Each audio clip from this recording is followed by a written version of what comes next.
व्यवसाय करा की रे बोक्यानो. शेतकऱ्याच्या जीवावर कुठे जगायला लागलाय तुम्ही?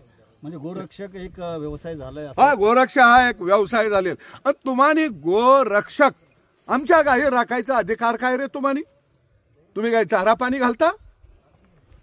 वैरण तुम्ही घालता? शेणमूत आमच्या गायींचं तुम्ही काढता? अरे चारा पाणी आम्ही घालतोया, वैरण आम्ही घालतोया, आम्ही त्यांचं शेणमूत काढतोया, त्यांना पाणी आम्ही पाचतोया, आणि तुम्ही रक्षण करणार कोण रे? गब्बर सिंग नाही चालू देणार. आणि ही गब्बर सिंगाची व्यवस्था या राज्यामध्ये शेतकऱ्याला बरोबर घेऊन मोडून काढणार आम्ही. एक राजकीय पक्ष आहे, राजकीय प्रश्न आहे. बेस्टची जी निवडणूक झाली आता सदा खर्च करायचं काय? खाली डोकं वरती पाय. सदा खर्च करायचं काय? खाली डोकं वरती पाय.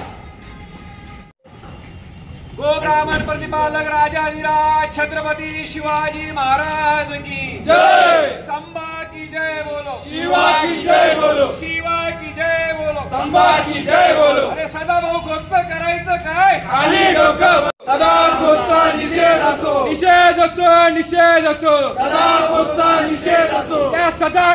ये बैल पोले के त्योहार पे आज हम जिलाधिकारी महोदय को निवेदन देने के लिए यहाँ पहुंचे। मालेगांव की इस भूमि पे गोरक्षकों के खिलाफ ये सद्दाम खोत, ये सदाभाऊ खोत नाम का जो जहरीला सांप है, ये परसों के दिन उसने अपना जहर छोड़ा है। यहाँ के कृषि पालक, यहाँ के शेतकरी बंधु और गोरक्षकों के बीच दुही निर्माण करके अपनी राजकीय वरदस्त निर्माण करने की, अपनी राजकीय पुलिस देखने के लिए ये जो षड्यंत्र ये सदाभाऊ खोत ने, सद्दाम खोत ने किया है, इसकी हम सभी हिंदुत्ववादी संगठन श्री शिव प्रतिष्ठान हिंदुस्तान हो, बजरंग दल, विश्व हिंदू परिषद हो और प्राणीन फाउंडेशन और आद्य गोरक्षक शिव छत्रपति जन आंदोलन हो, ये सब यहाँ पर मजम्मत करते हैं और उसको कहना चाहते हैं कि गोरक्षकों की क्या ताकत है ये तुम्हें आज तक पता नहीं चली है। आपका जो आपके ऊपर जिनका सिर पे हाथ है उन सभी हिंदुत्ववादी पक्ष संगठनों को हम कहना चाहते हो इस सांप के पिल्ले को आप अपने काबू में रखिए, नहीं तो ये गोरक्षक आपकी सत्ता को उल्टा पलट करने में बहुत बड़ा रोल यहाँ आगे प्ले करेंगे।